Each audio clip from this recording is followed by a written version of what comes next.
में हम पढ़ चुके हैं रासायनिक तत्वों के बारे में। प्रकृति में कुल 118 तत्व हैं जो कि हम क्लास 10th के अगले चैप्टर में पढ़ेंगे।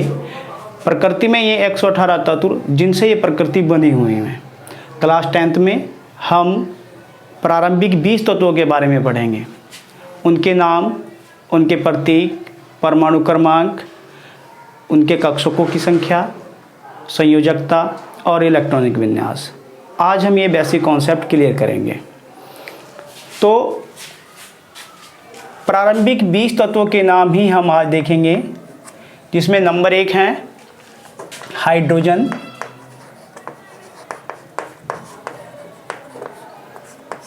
जिसका परमाणु क्रमांक 1 होता है। 2 हीलियम, हम इन्हें इनके परमाणु क्रमांक के साथ ही लिखेंगे। 3 lithium,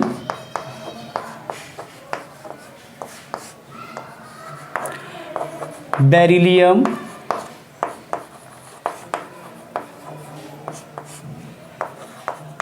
boron, carbon, nitrogen,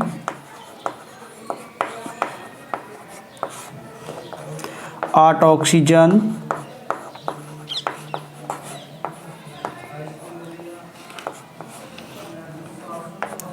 fluorine,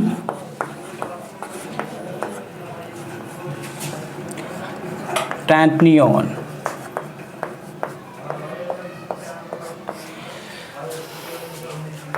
तो पहले देखेंगे प्रथम 10 तत्वों के नाम।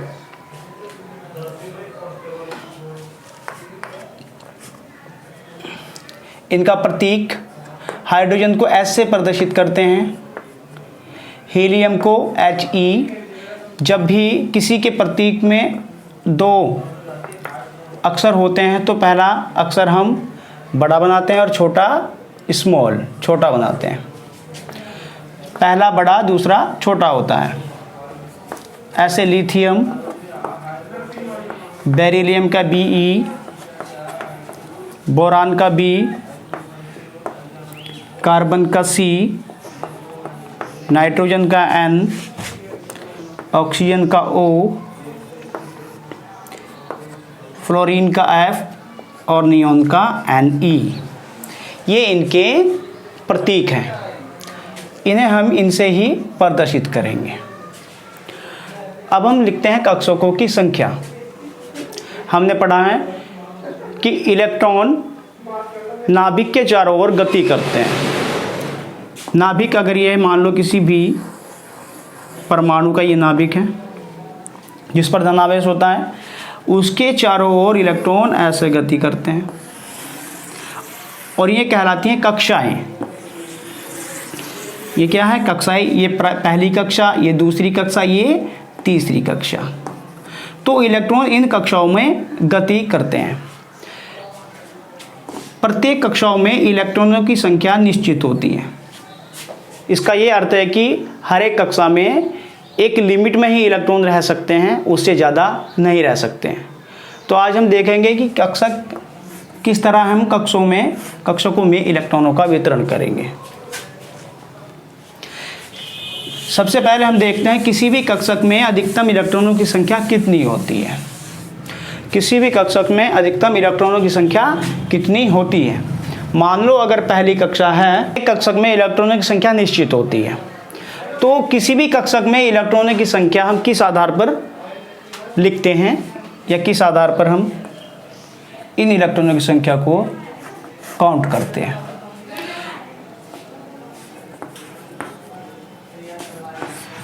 किसी भी कक्षक में अधिकतम इलेक्ट्रॉनों की संख्या हम 2n² के द्वारा प्रदर्शित करेंगे। n बराबर 1 हो सकता है, 2 हो सकता है, 3, 4। 1 के लिए पहली कक्षा, 2 के लिए दूसरी कक्षा, 3 के लिए तीसरी और 4 के लिए चौथी कक्षा। तो देखते हैं पहली कक्षा में अधिकतम इलेक्ट्रॉनों की संख्या।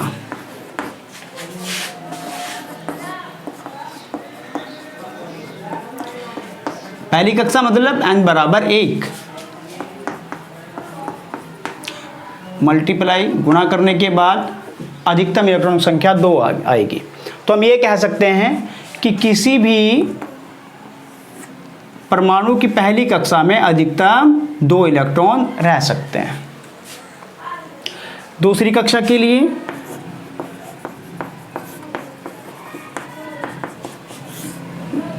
n बराबर 2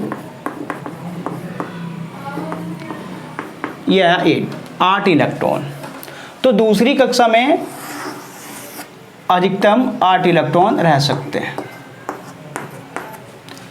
इस तरह तीसरी कक्षा के लिए भी निकाल लेते हैं।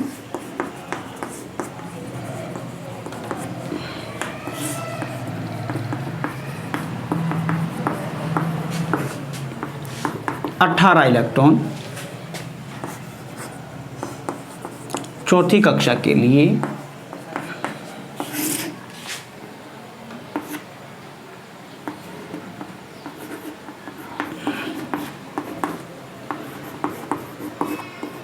बत्तीस इलेक्ट्रॉन। तो हम ये कह सकते हैं पहली कक्षा में 2 से ज़्यादा इलेक्ट्रॉन नहीं रह सकते, दूसरी कक्षा में 8 से ज़्यादा इलेक्ट्रॉन नहीं रह सकते, तीसरी में 18 से ज़्यादा नहीं रह सकते और चौथी में 32 से ज़्यादा इलेक्ट्रॉन नहीं रह सकते। तो किसी भी कक्षक में अधिकतम इलेक्ट्रॉनों की संख्या को हम इस सूत्र के द्वारा निकालते हैं, 2n²। n का मान पहली कक्षा के लिए 1, दूसरी कक्षा के लिए 2, तीसरी कक्षा के लिए 3 और चौथी कक्षा के लिए 4 होता है। इन्हें हम K, L, M और N के द्वारा भी प्रदर्शित करते हैं। तो K अगर हम बोलते हैं तो क्या है, पहली कक्षा, L बोलते हैं तो दूसरी कक्षा, M बोलते हैं तीसरी और N बोलते हैं तो चौथी कक्षा। इन कक्षकों के साथ किसी भी परमाणु में उपकक्षक भी होते हैं। उपकक्षकों को हम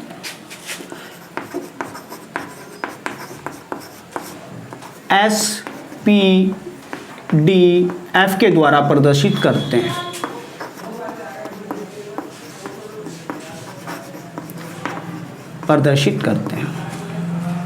तो अब इसमें देखते हैं कि इनमें इलेक्ट्रॉनों का वितरण कैसे करते हैं। तो हम SPDF को ऐसे लिखते हैं। अब इसमें कितने इलेक्ट्रॉन अधिकतम आ सकते हैं, इसके लिए 1 लिखते हैं, 3, 5 और 7। तो ये हमने कहा एक कक्षक, तो इसमें अधिकतम एक कक्षक होगा तो एक कक्षक में अधिकतम 2 इलेक्ट्रॉन रहते हैं। तो इसमें इलेक्ट्रॉनों की संख्या कितनी आई, 2। P के लिए 3,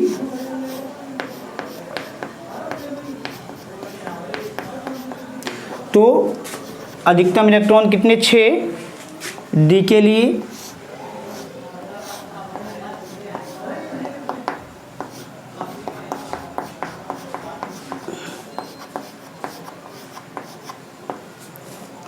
10।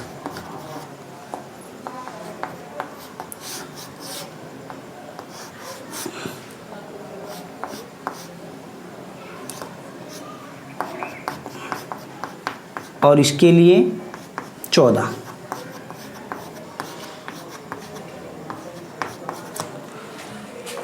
तो उपकक्षकों में S के पास 2 इलेक्ट्रॉन, P के पास 6, D के पास 10 और F के पास अधिकतम 14 इलेक्ट्रॉन रह सकते हैं। इनका उपयोग हम इलेक्ट्रॉन विन्यास में करेंगे। जब भी हम इलेक्ट्रॉन विन्यास करेंगे तो ये बहुत काम आएगा।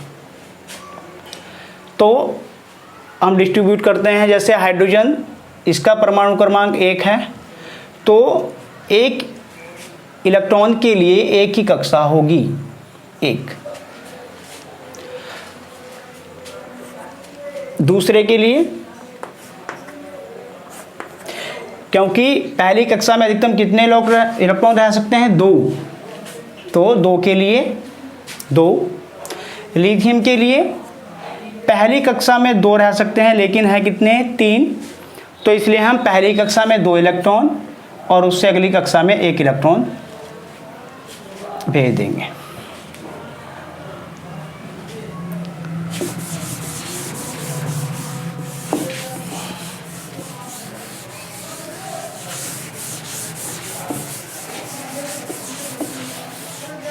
ऐसे ही 4 के लिए पहली में 2, दूसरी में 2, 5 के लिए पहली में 2, तीसरी में 3, 6 के लिए पहली में 2 और दूसरी कक्षा में 4, क्योंकि पहली कक्षा में 2 इलेक्ट्रॉन, दूसरी में 8, तीसरी में 18 और चौथी में 32 से ज़्यादा नहीं रह सकते। तो जब तक ये 8 नहीं होते हम इसे भरते रहेंगे।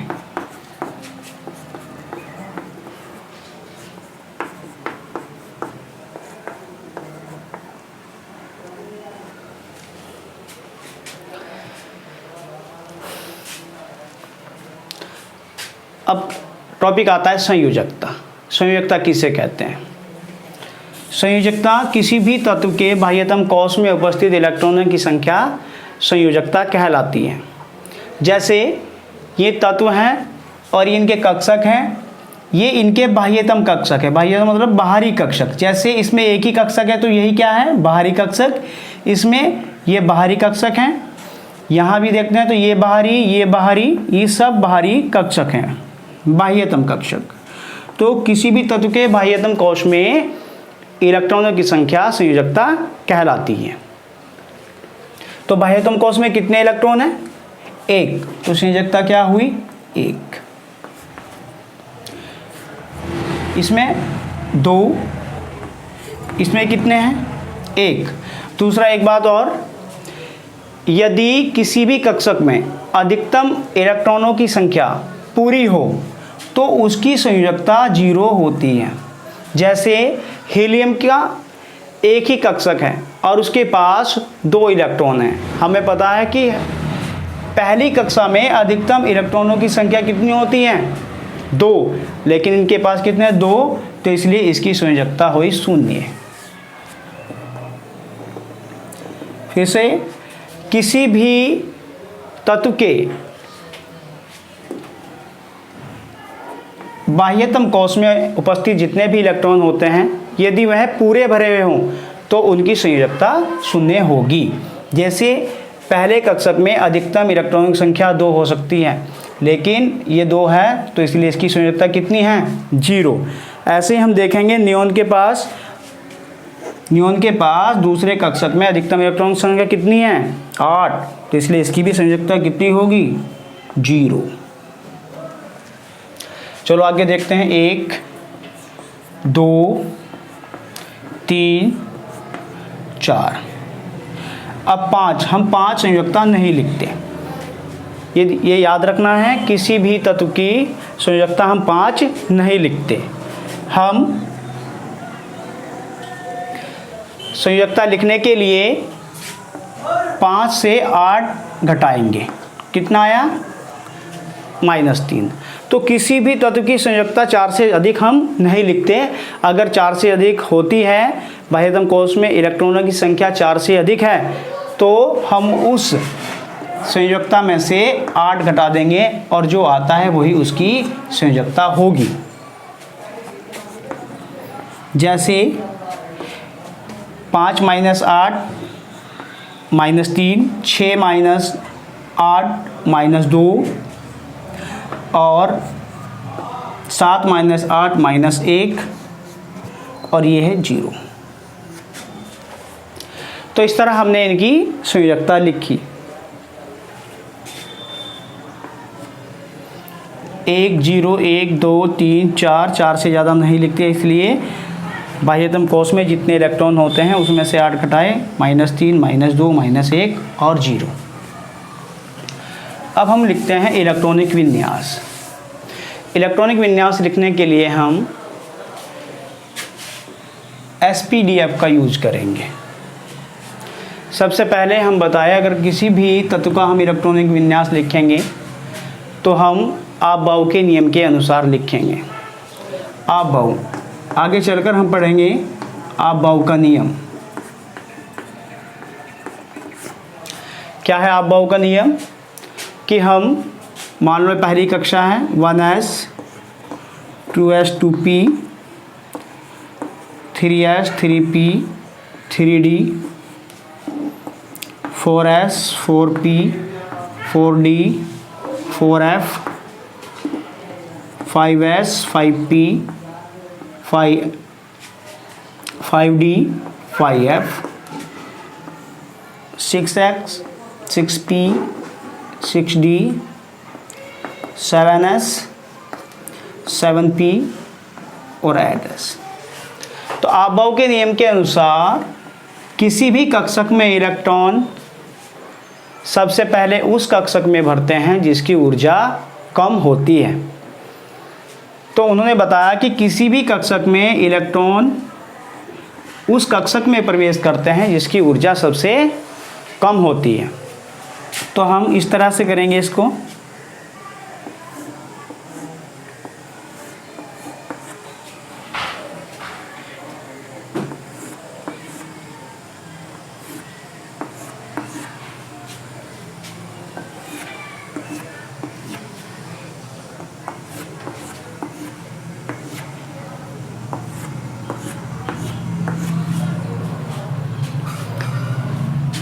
मान लो इलेक्ट्रॉन ऐसे प्रवेश करे, तो पहले सबसे पहले 1s के पास होंगे, फिर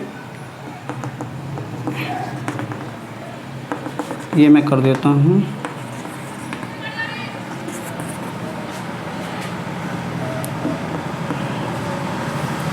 थोड़ा ध्यान से करेंगे इसको।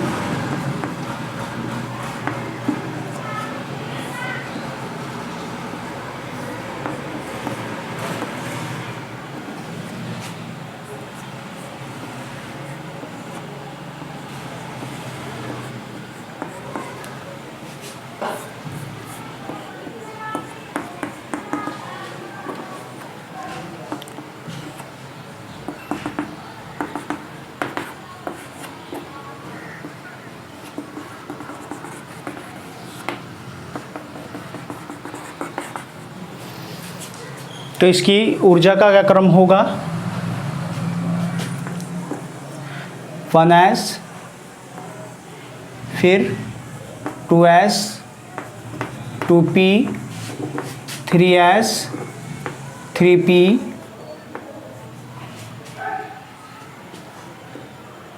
4s 4p, ऐसे ही हम ये क्रम देंगे, ऐसे इस तरह से इनका हम क्रम लिखेंगे। तो 10th क्लास के लिए इलेक्ट्रॉनिक विन्यास हम बस यहाँ तक ही 10th क्लास के लिए जितने भी तत्व हैं ये हो जाएगा। तो इसमें जिसमें सबसे कम ऊर्जा होती है उसी में इलेक्ट्रॉन सबसे पहले प्रवेश करता है, फिर उससे ज़्यादा ऊर्जा में प्रवेश करता है, फिर उससे ज़्यादा, और ये उनका क्रम होता है, आरोही क्रम होता है। तो इस क्रम के अनुसार ही हम इलेक्ट्रॉनिक विन्यास करेंगे। हमें ये याद रखना है, S के पास अधिकतम 2 इलेक्ट्रॉन हो सकते हैं, P के पास अधिकतम 6 इलेक्ट्रॉन हो सकते हैं, D के पास अधिकतम 10 इलेक्ट्रॉन हो सकते हैं और F के पास अधिकतम 14 इलेक्ट्रॉन हो सकते हैं। इस तरह हम इलेक्ट्रॉनों का डिस्ट्रीब्यूशन करेंगे। तो जैसे हम हाइड्रोजन का इलेक्ट्रॉनिक विन्यास करें और शेष तत्वों का इलेक्ट्रॉनिक विन्यास करें, तो हम हाइड्रोजन का इलेक्ट्रॉनिक विन्यास करने के लिए हाइड्रोजन में 1 इलेक्ट्रॉन है, तो 1 इलेक्ट्रॉन S के पास चला जाएगा और इसका हम इलेक्ट्रॉनिक विन्यास क्या लिख सकते हैं, 1s1। अब हीलियम के लिए अधिकतम इलेक्ट्रॉन कितने हैं उसके पास, 2, और S के पास अधिकतम 2 इलेक्ट्रॉन रह सकते हैं, तो इसलिए हमने ये क्या लिख दिया यहाँ, 1s2। ये इसका इलेक्ट्रॉनिक विन्यास हो गया। ऐसे लिथियम के लिए, लिथियम के पास 3 इलेक्ट्रॉन है, तो 3 इलेक्ट्रॉन के लिए S के पास 2 इलेक्ट्रॉन चले गए और नेक्स्ट जो इलेक्ट्रॉन होगा वो 2s के पास होगा, तो 2s1। तो ऐसे ही हम इलेक्ट्रॉनों का डिस्ट्रीब्यूशन करेंगे। चलो करते हैं।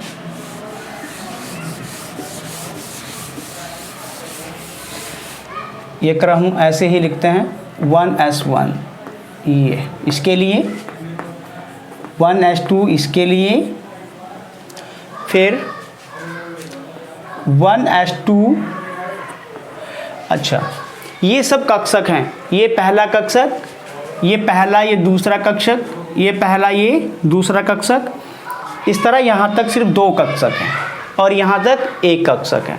तो पहले कक्षक के लिए हम 1 यूज करते हैं, 1s। फिर दूसरे के लिए, क्योंकि इसके पास ज़्यादा इलेक्ट्रॉन नहीं हैं, 2 ही हैं, तो ये यहाँ तक पूर्ण भर गए। आगे करते हैं, इसके पास, लिथियम के पास 3 इलेक्ट्रॉन हैं, तो 2 इलेक्ट्रॉन तो 1s2 2s1, 1 इलेक्ट्रॉन 2s1 के पास होगा, ऐसे लिखते हैं। फिर नेक्स्ट 1s2, एक इलेक्ट्रॉन भरते जाएंगे, 2s2। नेक्स्ट 1s2 2s2, क्योंकि 1 इलेक्ट्रॉन और होगा और s के पास अधिकतम 2 इलेक्ट्रॉन रह सकते हैं, तो हम अगला इलेक्ट्रॉन नेक्स्ट के पास भेज देंगे। ऐसे ये 1s2 2s2 2p2। और p के पास अधिकतम कितने इलेक्ट्रॉन रह सकते हैं? p के पास अधिकतम 6 इलेक्ट्रॉन रह सकते हैं। तो जब तक 6 पूरे ना हो हम भरते जाएंगे।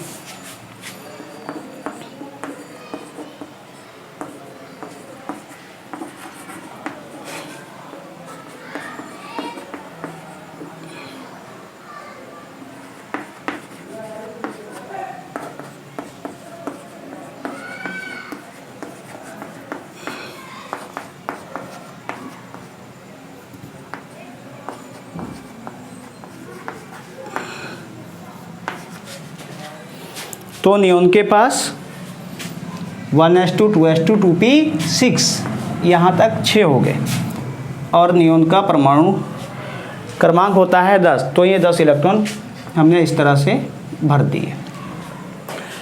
तो प्रथम 10 तत्वों के हमने परमाणु क्रमांक, इनका नाम, इनका प्रतीक, कक्षक और इनकी संख्या और संयोजकता और इलेक्ट्रॉनिक विन्यास किया। अब हम अगले 10 और तत्वों के इसी प्रकार परमाणु क्रमांक, नाम और प्रतीक आदि लिखेंगे। सोडियम, पहला नाम लिखेंगे, sodium, magnesium,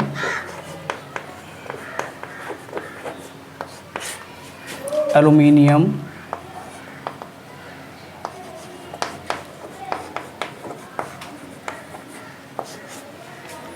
silicon,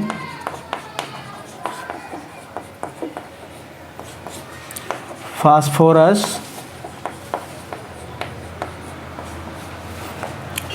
sulphur, chlorine,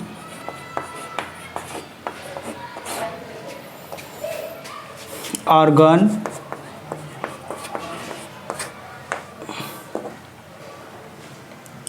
potassium,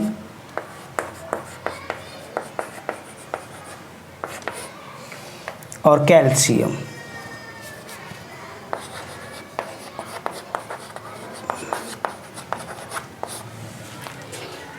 प्रतीक इनके, सोडियम को Na से प्रदर्शित करते हैं, मैग्नीशियम को Mg,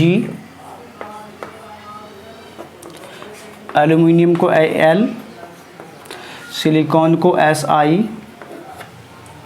फास्फोरस को P, सल्फर को S, क्लोरीन को Cl, आर्गन को Ar, पोटेशियम को K और कैल्शियम को Ca। इस तरह से प्रदर्शित करेंगे। कक्षकों की संख्या,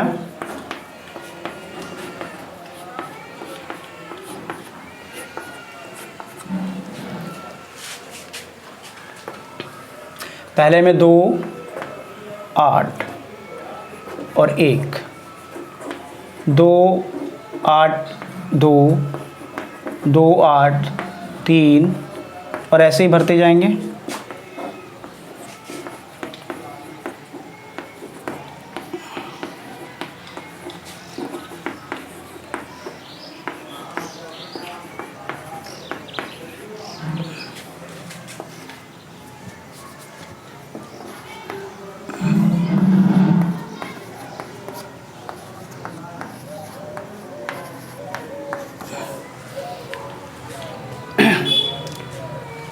11 से 20 तक के तत्वों में कक्षकों की संख्या 3 है और इनके कक्षकों में इलेक्ट्रॉन की संख्या इस प्रकार हमने लिख दी है। अब संयोजकता के लिए इनके बाह्यतम कोश को देखते हैं।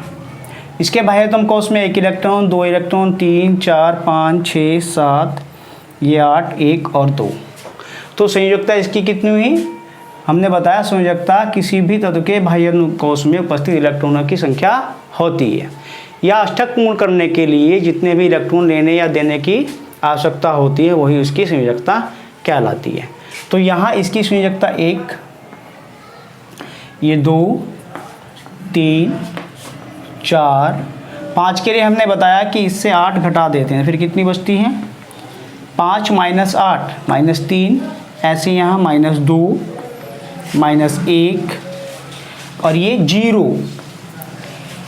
किसी भी तत्व के जिस कोश में अधिकतम इलेक्ट्रॉनों की संख्या पूर्ण हो जाती है उसकी संयोजकता कितनी होती है? 0। ये 1 और ये 2। इस तरह से हम इनकी संयोजकता लिख सकते हैं। फिर लिखते हैं इलेक्ट्रॉनिक विन्यास। जैसा हमने पीछे बताया था इलेक्ट्रॉनिक विन्यास लिखने के लिए 1s2 2s2 2p6 3s1 ऐसे पूर्ण करेंगे। ऐसे ये 1s2 2s2 2p6 3s2 1s2 2s2 2p6 3s2 3p1 1s2 2s2 2p6 3s2 3p2। एक एक इलेक्ट्रॉन बढ़ाते जाएंगे। बस ये ध्यान रखना है S के पास अधिकतम 2 हो, 2 से ज़्यादा ना हो, P के पास 6 हो, 6 से ज़्यादा ना हो।